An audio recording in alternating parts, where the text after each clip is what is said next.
एकदा तथागत श्रावस्ती येथे अनाथपिंडकाच्या जेतवनारामात वास्तव्याला होते.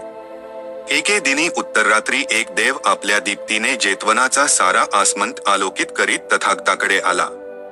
तो तथागतानिकट आला. आदराने त्याने तथागताला वंदन केले. तो एका बाजूला उभा राहिला. तो तथागताला उद्देशून म्हणाला, तथागता, मी आपल्या समक्ष शंका निरसनासाठी उपस्थित आहे. हे श्रमण गौतमा, मी माणसाच्या अधःपतनाविषयी जाणून घेऊ इच्छितो. कृपया मला माणसाच्या अधःपतनाची कारणे स्पष्ट करावी. तथागताने माणसाच्या अधःपतनाची कारणे सांगण्याचे मान्य केले. उन्नतोन्मुख माणसाची लक्षणे सहज जाणता येतात. पतनोन्मुख माणसाची लक्षणेही सहज जाणता येतात. जो धम्मावर प्रेम करतो, जो धम्मप्रवण आहे तो उन्नतोन्मुख आहे. जो धम्माचा द्वेष करतो, जो अधम्म मार्गाचा अनुयायी आहे, तो पतनोन्मुख जाणावा. ज्याला असत्पुरुष प्रिय आहे, त्याला सत्पुरुष अप्रिय आहे. ज्याला असत्पुरुषाचा धर्म प्रिय आहे, हे मनुष्याच्या अधःपतनाचे दुसरे निमित्त होय. जो तंद्राधीन आहे, ज्याला मित्र सहवासात व्यर्थ समय व्यतीत करणे प्रिय आहे, जो कठोर परिश्रमी नाही, जो आलस्यग्रस्त आहे, तो क्रोधी आहे, तो पतनोन्मुख जाणावा. हे त्याच्या पतनाचे तिसरे निमित्त होय. जो धनधान्य संपन्न असूनही आपल्या गत यौवनी मातापित्याला आश्रय देत नाही, तो पतनोन्मुख जाणावा. हे त्याच्या पतनाचे चौथे निमित्त होय. जो मिथ्या कथन करून श्रमण ब्राह्मण किंवा अन्य संन्याशांना नाडवितो, तो पतनोन्मुख जाणावा. हे त्याच्या पतनाचे पाचवे कारण होय. जो धनधान्य संपन्न आहे, सोने, रुपे आणि धान्याचे भांडार ज्याच्याकडे आहे, पण तो एकटाच त्याचा भोग घेतो, तो पतनोन्मुख जाणावा. हे त्याच्या पतनाचे सहावे निमित्त आहे. ज्याला आपल्या जन्मजातीचा, धनाचा, वंशाचा अभिमान वाटतो, जो आपल्या आप्तस्वकीयांचा तिरस्कार करतो, तो पतनोन्मुख जाणावा. हे त्याच्या पतनाचे सातवे निमित्त होय. जो मनुष्य व्यभिचारी आहे, मद्यपी आहे, जुगारी आहे, जो आपले धन ऐशाआरामात उधळतो, तो पतनोन्मुख जाणावा. हे त्याच्या पतनाचे आठवे कारण होय. जो आपल्या भार्येने संतुष्ट नाही, जो वेश्यागामी आहे, परस्त्रीगामी आहे, तो पतनोन्मुख जाणावा. हे त्याच्या पतनाचे नववे कारण होय. जो माणूस असंग, उधळ्या स्वभावाच्या स्त्री अथवा पुरुषाला अधिकारपद बहाल करतो, तो पतनोन्मुख जाणावा. हे त्याच्या पतनाचे दहावे कारण होय. जो क्षत्रिय अल्पसाधने, अल्पक्षमता असूनही मोठा महत्वाकांक्षी आहे, राजा होण्याची त्याची आकांक्षा आहे, तो माणूस पतनोन्मुख जाणावा. हे त्याच्या पतनाचे अकरावे कारण होय. माणसाच्या अधःपतनाची ही लक्षणे जाणून घ्यावी.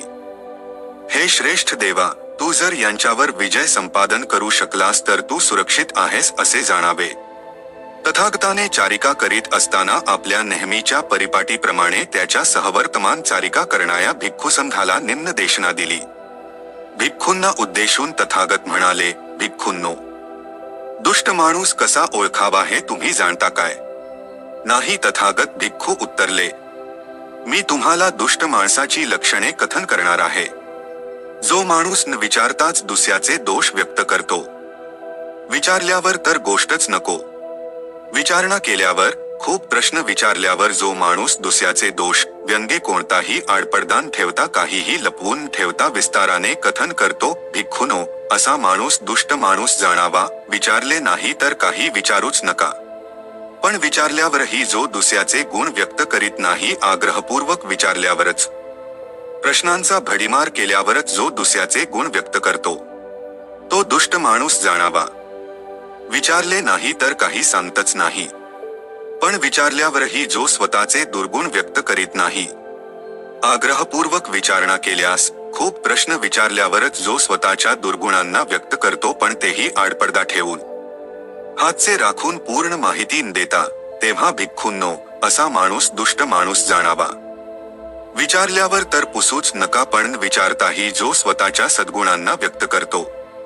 भिक्खूंनी आग्रहपूर्वक विचारल्यावर प्रश्नांचा मारा केल्यावर जो आपल्या सद्गुणांना कोणताही आडपडदा न ठेवता, हातचे राखून ठेवता, विस्ताराने कथन करतो, भिक्खूंनो, असा माणूस दुष्ट माणूस जाणावा. चारिका करीत असताना नेहमीच्या परिपाटीप्रमाणे तथागताने त्यांच्या समवेत असलेल्या भिक्खूंना अशी देशना दिली. भिक्खूंना उद्देशून तथागत म्हणाले, हे भिक्खूंनो, या इहलोकी तुम्हाला 4 प्रकारची माणसे आढळतील. प्रथम प्रकारचा माणूस म्हणजे जो स्वतःच्या कल्याणासाठी प्रयासरत आहे ही दुसऱ्याच्या कल्याणासाठी प्रयासरत आहे. दुसऱ्या प्रकारचा माणूस म्हणजे जो स्वतःच्या कल्याणासाठी नाही पण इतरांच्या कल्याणासाठी मात्र प्रयासरत आहे. तिसऱ्या प्रकारचा माणूस म्हणजे जो स्वतःच्या कल्याणासाठी प्रयासरत आहे पण इतरांच्या कल्याणासाठी मात्र प्रयासरत नाही. चौथ्या प्रकारचा माणूस म्हणजे जो स्वतःच्या कल्याणासाठी प्रयासरत आहे आणि इतरांच्याही कल्याणासाठी प्रयासरत आहे. जो स्वतःच्या कल्याणासाठी प्रयासरत नाही आणि इतरांच्या कल्याणासाठीही प्रयासरत नाही त्याचे जीवन हे दोन्ही बाजूंनी पेटल्या आणि मध्यभागी लोण्याने माखलेल्या चितेवरील चुडेस्मा आहे. ती चूड गावातही आणि अरण्यातही इंधन म्हणून उपयोगाची नाही. तो या इहलोकी इतरांसाठी अप्रयोजित आहे आणि स्वतःसाठीही अप्रयोजितच आहे. जो आपल्या हिताचे मोल देऊन इतरांच्या कल्याणाचे प्रयास करतो तो या दोहोत अलौकिक आहे, अति उत्तम आहे. आणि पुन्हा हे भिक्खूंनो, जो स्वतःच्या कल्याणासाठी आणि इतरांच्याही कल्याणासाठी प्रयासरत आहे असा माणूस या 4ही वर्गात सर्वोत्तम आहे, अलौकिक आहे, सर्वश्रेष्ठ आहे, अत्युच्च आहे, परम आहे. एकदा तथागत उकठ आणि सेतब्वे या 2 नगरांना जोडणाऱ्या महामार्गावरून मार्गक्रमणा करीत होते. त्याच समयी द्रोण नावाचा ब्राह्मणही उकठ आणि सेतब्वे या 2 नगरांना जोडणाऱ्या महामार्गावरून मार्गक्रमणा करीत होता. अकस्मात तथागताने महामार्ग सोडला आणि एका वृक्षाखाली पद्मासन घालून आसनस्थ झाले. द्रोण ब्राह्मण तथागताच्या पाऊल खुणा निरखीत तथागता पाठोपाठ मार्गक्रमणा करीत होता. त्याला तथागत, शांत मुद्रा धारण केलेले, संयतेंद्रिय तथागत, वृक्षाखाली आसनस्थ दिसले. तेजस्वी, प्रसन्नवदन, एकाग्रचित्त शक्तिपुंज तथागताला असे पाहून तो तथागताकडे गेला. तो तथागतानिकट गेला आणि तथागताला म्हणाला, आदरणीय, आपण देव तर नाही ना? हे ब्राह्मणा, मी खरेच देव नाही. आदरणीय, आपण गंधर्व तर नाही ना? हे ब्राह्मणा, मी खरेच गंधर्व नाही. आदरणीय, आपण यक्ष तर नाही ना? हे ब्राह्मणा, मी खरेच यक्ष नाही. आदरणीय, आपण माणूस तर नाही ना? हे ब्राह्मणा, नाही, मी खरेच माणूस नाही. तथागताची अशी उत्तरे ऐकून ब्राह्मण म्हणाला, जेव्हा आपणास विचारले गेले की आपण देव आहात काय, आप उत्तरला, नाही. तेव्हा आपणास प्रश्न केला गेला की आपण गंधर्व आहात काय, आपण उत्तरला, नाही. जेव्हा आपणास प्रश्न केला गेला की आपण यक्ष आहात काय, आपण म्हणाला, नाही. जेव्हा आपणास प्रश्न विचारला की आपण माणूस आहात काय, आपण उत्तरला, नाही. मग आदरणीय, आपण कोण आहात? हे ब्राह्मणा, जोपर्यंत माझ्या तृष्णेचा आस्त्रवांचा क्षय झाला नव्हता तोपर्यंत मी देव, गंधर्व, यक्ष, माणूस सर्व काही होतो. मी या आस्त्रवांचा समूळ नाश केला आहे. जसे एखाद्या तालवृक्षाचा अशा प्रकारे मूलोच्छेद करावा की त्याला नवीन पल्लवी फुटूच नये, त्याप्रमाणे ही तृष्णा, हे आस्त्रव भविष्यात कधीही उद्भवू नये अशा प्रकारे मी त्यांचा नाश केला आहे. ज्याप्रमाणे पद्मपुष्प जळी जन्म घेते, जळी वाढते, जळाच्या वर येते आणि जळापासून अस्पर्श असते, त्याचप्रमाणे हे ब्राह्मणा, या इहलोकी जन्म घेऊनही, या इहलोकी वाढूनही मी या संसारावर विजय प्राप्त केला आहे. मी या संसारापासून अस्पर्श झालो आहे. म्हणून हे ब्राह्मणा, तू मला तथागत, सुज्ञ जाणावे. भिक्खूंना उद्देशून तथागत म्हणाले, माणसांची 4 प्रकारे वर्गवारी करता येईल. त्यांच्यात भेद करणे तुम्ही जाणले पाहिजे. जर तुम्हाला न्यायी आणि सज्जन कोण हे जाणून घ्यावयाचे असेल तर भिक्खूंनो, माणसांचा असा एक वर्ग असतो की जो स्वतःच्या कल्याणासाठी तर प्रयत्नशील असतो पण इतरांच्या कल्याणासाठी कधीही कोणतेही प्रयास करीत नाहीत.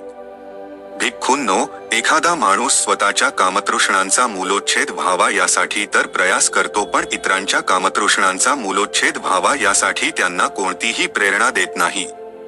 आपल्या चित्तातील दुष्ट भावनांचा क्षय व्हावा यासाठी तर तो प्रयास करतो पण इतरांना तशी प्रेरणा देत नाही. आपण अविद्येपासून विरत व्हावे यासाठी तर तो प्रयास करतो पण इतरांना त्याची प्रेरणा देत नाही. भिक्खूंनो, हा खरेच असा माणूस आहे जो स्वतःच्या उन्नतीसाठी तर प्रयासरत आहे पण इतरांच्या कल्याणासाठी कोणतेही प्रयास करीत नाही. भिक्खूंनो, या माणसांचा असाही एक वर्ग आहे की जे इतरांच्या कल्याणासाठी तर प्रयासरत असतात पण स्वतःच्या कल्याणासाठी मुळीच प्रयास करीत नाही. भिक्खूंनो, येथे असा एक माणूस आहे जो स्वतः कामतृष्णेपासून विरत होण्यासाठी, स्वतःच्या दुष्ट भावनांचा क्षय व्हावा यासाठी, स्वतः अविद्या विरत व्हावे यासाठी कोणतेही प्रयास करीत नाही. पण इतरांनी कामतृष्णेपासून विरत व्हावे, दुष्ट भावनांपासून विरत व्हावे, अविद्येपासून विरत व्हावे यासाठी मात्र तो प्रयास करतो.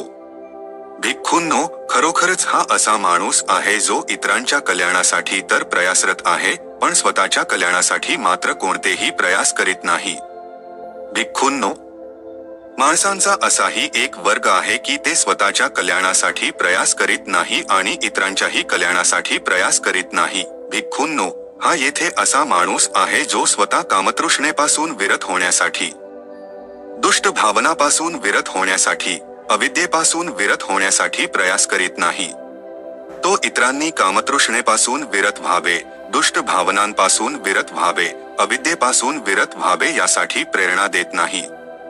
भिक्खूंनो, हा येथे असा एक माणूस आहे जो स्वतःच्या कल्याणासाठी प्रयासरत नाही आणि इतरांच्या कल्याणासाठीही प्रयासरत नाही. भिक्खूंनो, माणसांचा असाही एक वर्ग आहे जो स्वतःच्या कल्याणासाठी प्रयासरत असतो आणि इतरांच्या कल्याणासाठीही प्रयासरत असतो. भिक्खूंनो, हा येथे असा माणूस आहे जो स्वतः कामतृष्णेपासून विरत होण्यासाठी, दुष्ट भावनेपासून विरत होण्यासाठी प्रयासरत आहे. तसेच तो इतरांनीही कामतृष्णेपासून विरत व्हावे, दुष्ट भावनेपासून विरत व्हावे, अविद्येपासून विरत व्हावे याची प्रेरणा देतो. भिक्खूंनो, हा असा माणूस आहे जो स्वतःच्या कल्याणासाठी प्रयासरत आहे आणि इतरांच्या कल्याणासाठीही प्रयासरत आहे.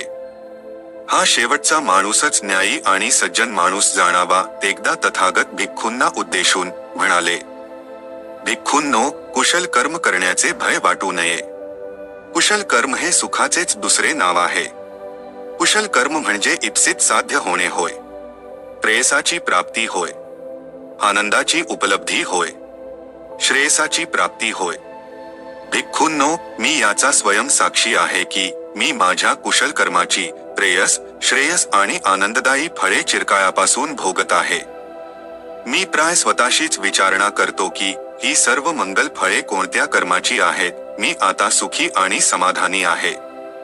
ही कोणत्या कुशल कर्माची परिपक्व फळे आहेत. मला जे उत्तर प्राप्त होते ते हे आहे की ही माझ्या 3 कुशल कर्मांची फळे होत. ही 3 कुशल कर्मे परिपक्व झाल्यावर मला ही फलप्राप्ती झाली. ती कुशल कर्मे म्हणजे दान, शील आणि संयम ही होत. शुभ, आनंददायक, मंगलमय आणि धन्य ती प्रभात, तोच दिवस सोन्याचा, तोच क्षण आनंदाचा जेव्हा सत्पात्री दान केले जाते. तेव्हा शुभ कर्म, शुभ वाणी, शुभ विचार आणि शुभ आकांक्षा यांचे आचरण करणाऱ्यालाच शुभ फळांची प्राप्ती होते. ज्यांना हा लाभ प्राप्त होतो, ज्यांना ही समृद्धी प्राप्त होते तेच सुखी होत. म्हणून तुम्ही सुद्धा आपल्या आप्तस्वकीयांसहित निरामय, समृद्ध सुखी जीवनाचा मार्ग स्वीकारावा. एकदा श्रावस्ती येथे जेतवनात वास्तव्याला असताना तथागत भिक्खूंना उद्देशून म्हणाले, भिक्खूंनो, पवित्र आणि सुखी जीवनासाठी शुभ संकल्पाची आणि त्यानुसार आचरण करण्याची नितांत आवश्यकता आहे. शुभ संकल्प कोणते ते मी तुम्हाला कथन करतो. असा संकल्प करा की मी माझ्या जीवनपर्यंत माझ्या मातापित्याचा प्रतिपाळ करीन. माझा संकल्प असेल की मी माझ्या कुळाच्या श्रेष्ठींचा आदर करीन. माझा संकल्प असेल माझी वाणी सौम्य असेल. माझा संकल्प असेल की मी कोणाचीही निंदा करणार नाही. माझा संकल्प असेल की माझे चित्त स्वार्थ भावनेपासून विरत असेल. माझा संकल्प असेल मी मुक्त हस्ते उदार अंतकरणाने दान करीन. माझा संकल्प असेल की मला जे काही प्राप्त होईल ते दुसऱ्याला देण्यात मी धन्यता मानीन. माझा संकल्प असेल की मी वर मागण्यास पात्र होईल. माझ्या जीवनपर्यंत मी क्रोधरहित राहीन आणि क्रोध उत्पन्न झालाच की त्या क्रोधाला त्वरित शांत करेन. भिक्खूंनो, असे हे 7 सम्यक संकल्प आहेत. त्यांच्या स्वीकाराने आणि आचरणाने तुम्हाला पवित्र आणि सुखी जीवन जगता येईल.